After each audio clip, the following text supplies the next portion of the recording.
This podcast is sponsored by Murgitroyd, intellectual property attorneys.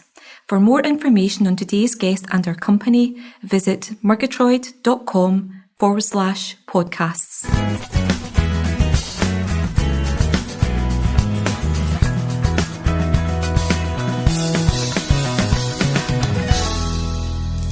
Hello and welcome to the 6th season of Murgitroyd's Innovation Talks podcasts.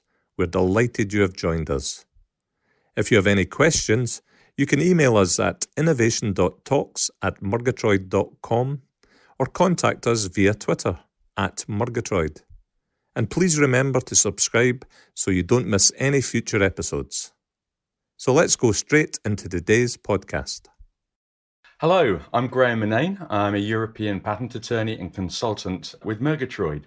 Today, I'd like to welcome Ross Dickinson of Kibosh onto the podcast. I've worked with Ross for many years in protecting the products behind his innovative company. When Ross Dickinson first came to Murgitroyd in 2010 with his idea for a clamp which could quickly and easily repair a leaking pipe, it was clear that this was a remarkably clever invention. And importantly, like all the best inventions, it solved a real-life problem. So we helped Ross file some patent applications to protect this idea. And now Kibosh is a successful company with a product range. It's still developing products in new areas, but all based around this principle of solving pipe leaks. So Ross, hello and welcome. Thanks, Graham. Good to see you again. Yeah, I'm very glad you could make it today. Perhaps you could start by giving us a bit of background on yourself and what led you to starting up Kibosh all those years ago. Well, I'm a plumber by trade, and it all really started in 2007, late 2007. I was called out to a customer's house in Melrose, and he was panicking on the phone saying he's got a burst pipe and he can't turn the water off. So I jumped in my van, went up to his house, and sure enough, there was a really bad burst pipe behind the kitchen units. I could get my hand to it, but I couldn't do anything with it, because it was behind the kitchen units in a tight space. The stopcock should be under the kitchen sink, but it wasn't. So we had to look around the house everywhere we could, and we eventually found it in another building behind a load of boxes. So the house was really bad and ceilings were down and everything like that. Lots of things ruined. And I even said to him, do you want me to help you clean it up? Because I felt so bad for him. Anyway, long story short, I went home that evening and I thought to myself, how come there's not something simple you can just clamp on the pipe to stop the leak and get it under control? And I kind of had my eureka moment. It popped into my head. I didn't think I'm going to think of an invention here. It just sort of popped in my head literally. And I thought, oh, that would work. So then that's what started me on this epic journey. And did you make a prototype first? How did you go about that? Well, what happened was I've got a good friend. Her dad owns a injection moulding company, or he did own it. He's sold the business now, but way back then it's called Kibosh Toolmaking. And I'd done some crude drawings on a A4 paper, and I took it to him and I says, what do you think of this? And he says, oh, it's good. He says, it'll sell. We don't know what kind of volume, but it's a good idea and we could make it and it would sell. So this is one thing that I would advise anybody to do, is make a prototype. A lot of people have a really good idea and they think it'll definitely work, but sometimes things don't work how you think it's going to work, But we made a prototype and eventually it sealed. And I think the very first time it sealed up to 16 bar, so going from 0 to 16 bar was quite a big step for it. And absolutely. Yeah, at that point I thought, right, I've got a product here, it can do the business. Mains water is about 3 bar, 6 bars very high, and central heating water, I think that blows off at 3 bar. So I had a product. Well, you knew you had a great idea, and I think when we saw it, we also knew it was a great idea. Of course, we then had to persuade all the patent offices around the world that you had a great idea and that it was patentable to give you the appropriate protection. What did you think about the whole patent process? Did anything surprise you about it? Well, I think what really surprised me and what I think people need to understand is a patent is written in a certain way. And I think you hear about people that to save money, they write their own patent. But things like, I call my product the Kibosh emergency pipe repair. But in no point of the patent can you write that it's a pipe repair, because it doesn't actually repair the pipe, the pipe is left untouched. It's just something a closure to put over it to stop the leak. So there's things like that. It was a real art to write in it. I think it's good to have it written just because it might come back and bite you, and that's what Murgitroyd were good at. They were good at supporting that part, explaining what needs to go in a patent, how it works, and writing it out professionally, properly, so that if it's needed, it will be done correctly. I think you've hit the nail on the head there, Ross, because one of the things I know that we had to do this with your invention is just describe it in such a way that whatever prior art patent offices came up with around the world, and prior art is all these documents that they find, previous things used to prepare pipes, whatever they found, we had to have wording in your patent application that we could use to explain why yours was different, why it was better, why it solved the problem that the other things didn't do.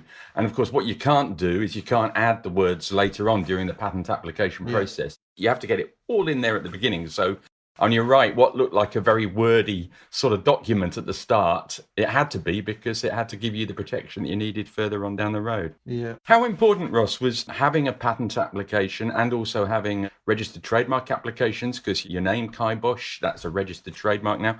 How important was having all that to get initial funding and scale up the business over the years? It was very, very important, because that's your credibility. If you want to go into even domestic markets, but if you want to go into foreign markets, you need a patent, you need that protection. It was crucial in investment, and also crucial for the processes that I went through. Like, it's also protected as a freezing device, so it can repair a leak, but it can also freeze a pipe to isolate it, so that instead of draining down a system, you can create an ice plug within the pipe and then isolate a small section of a huge pipe system and then work on that local little section. It protected it as that. It protected it in the one patent as the repair clamp and the freezing clamp. And this is what led me to, I'm kind of getting ahead of myself, but it's available in the domestic sector, and there's a lot of call for it in oil and gas, industrial and energy sectors. And I needed to scale that up to give it credibility and develop it properly following the relevant standards. But I wouldn't have got the funding for that part if I didn't have the IP protected, because the governing bodies, which was OGIC at the time, and the University of Strathclyde and Heriot-Watt University developed it, but they want to back something that's got protection. They don't really want to back something that anybody could just copy soon after you've got to where you need to be. So in that respect, for the development process, credibility, getting government funding to help you, and also getting the investment to actually grow the company, getting other people on board, they needed to see patent protection as well, and granted robust patent protection that was broad. And that was what was very good about the patent process, was we made it very, very broad. And a lot of people that I know that looked at the patent, they've commented on how robust and, pardon the pun, but watertight it is. I like that. That's very good, Ross. Excellent. Okay, thanks. I'm looking back now, you've got all these years of experience from when you started out. Is there anything you would go back and tell yourself now if you had the chance? What would you say to the Ross of 10 years ago starting out on this? Well, I think a lot of things come with experience. You have to go through the torture, It's not easy, and that's why not everybody does it. But I think just try and not get so stressed, It's very stressful and expensive. If you want protection in all the different countries and everything in the world, you've got to pay for it. And there's that side of it, but I think it's that it becomes your life. And I think if I would have had more of a balance, because I was consumed with this for years, I hardly really saw anybody, and everything, all my time and energy and everything was focused on it. So I would probably say, don't do that. Don't make it so much of your life. Have a bit of a balance if you can. You kind of need to be obsessed with it to get it through, because I think a lot of people continually tell me that a lot of people would have just binned it a long, long time ago, but I kept it going. I just the belief, knowing that it would be something that people would buy and something useful, and I was doing the right thing, because at the end of the day, water-saving device. It's good for the environment. It's ultimately stop oil spills and all that sort of thing in the future. It's clear you've got a product that you believe in. Yeah. And I know personally, what a lot you put into building this thing up. But now it's interesting that you look back now and you say, well, hang on, leave a little bit of space for other things as well. But you're absolutely right. You do have to have some degree of obsession, I think. It's a process that you start. And once you've started it, you have to keep on with it. Hopefully, there's enough people around you to help you through that. But no, that's interesting. Thanks, Ross. And what's next for you and for Kibosh? Well, things have got a lot better now after we got investment from an Edinburgh syndicate called Par Equity, which came with lots of support, funding obviously, but support. I've got a very good CEO, we've got an office manager, chairman, we've got an investment director who's very, very good and skilled. And we are working with the Oil and Gas Technology Centre in Aberdeen, scaling up the industrial oil and gas side for 2, 4 and 6 inch pipes with support from world-renowned industry partners. It's a bit of a watch this space. We're going to be doing a bit of a press release in that soonish, just explaining a bit more about it, but that's the next thing for us. We've done a rebrand in the domestic side.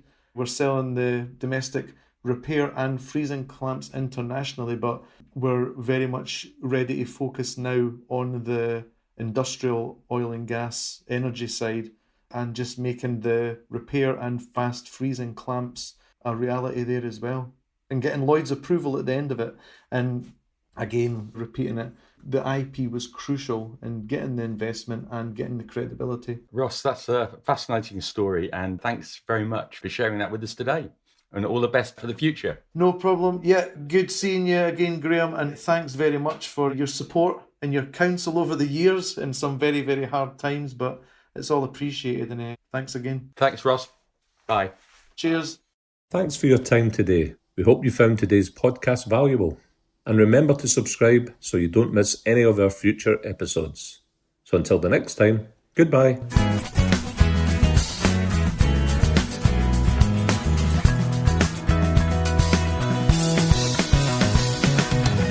Our business is founded on trust and collaboration. The subjects we choose for our podcasts are topical and informative. We are always looking for suggestions for new topics for discussion, so if there's an area of IP that you're keen to understand better, please drop us a line at innovation.talks@murgitroyd.com.